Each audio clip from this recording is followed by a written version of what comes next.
What's up, everybody? Welcome to the Liverpool Lax Corner. I'm Coach Anthony Sabatino. Thanks so much for tuning in. If you guys are new to the channel, make sure you subscribe and turn on notifications so you can stay up to date with any new content that we post. So I want to take a few minutes today to talk about a subject that I definitely think is important, but sometimes is a little bit overlooked when it comes to youth lacrosse players, and that is your stick.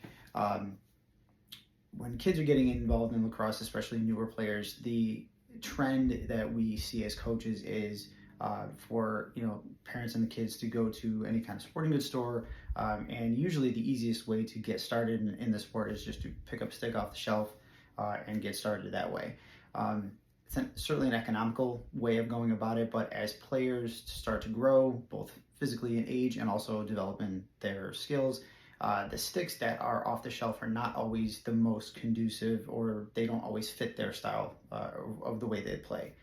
So it's important to kind of take some time to understand the differences between some of the sticks, and also the most important is the way the sticks are strung, because stringing, both material wise and also the way the pocket is actually strung and developed for the player, is a little bit different as players change the way that they throw, the way that they cradle and shoot on the field. Also specific to positions. You'll notice that certain positions have their pocket strung a certain way, and it is a little bit more conducive to the way that that position plays. So as you can see, I have a couple of different heads here. These are all strung in different manners. So you'll notice, for example, all of these sticks are custom strung. I don't typically recommend for more advanced players that you go with like a pre-strung stick off the shelf. But you notice a lot of sticks today, they're a lot more rigid plastic. All the sticks have an offset to the head. Some of us that are from the 90s, without aging ourselves, the sticks that we all had were very straight up and down. There was no offset until Brian came out with the edge back in the day. So sticks, the way that they're strung, are going to be a little bit easier to kind of navigate if you have a custom strung stick, based on the position or the way that your child likes to have their pocket.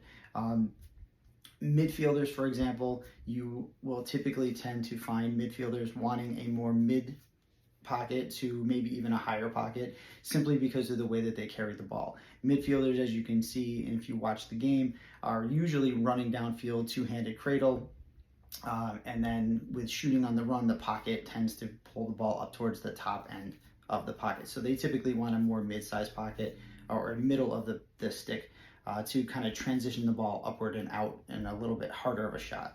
Okay. An attackman, for example, this is a stick that I personally use. I'm an attackman by trade. You'll notice that my pocket is lower on the pocket on the stick itself. That's typically because attackmen tend to cradle and hold their stick straight up and down, one-handed cradling, and it also allows the pocket to get the ball out faster. Attackmen usually are more of a quarterback type of a player, so they're trying to pass a lot more than they would be shooting. So they want to be able to get the ball out faster. So thinking about what position that you play, how you cradle, and then also, the type of player that you are. If you tend to shoot on the run more, if you tend to be more of an in-tight shooter, you play closer to the cage, that's going to want to influence the way that you have your stick strung, and also the way that you use the pocket in your stick. This is a pocket that I have for more of a defensive player. You can see that the pocket is a lot higher in the stick. Defensive players typically have more of a mid to high pocket because they have a much longer shaft.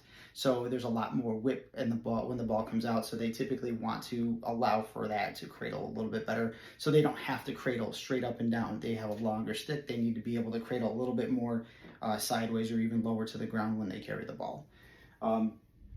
So as I said, these are things that I think are important. If you have any questions about stringing, about how your kids' sticks are strung, certainly don't hesitate to reach out, comment on the video, and we can certainly get back to you and give you any kind of pointers, as well as tips on stringing.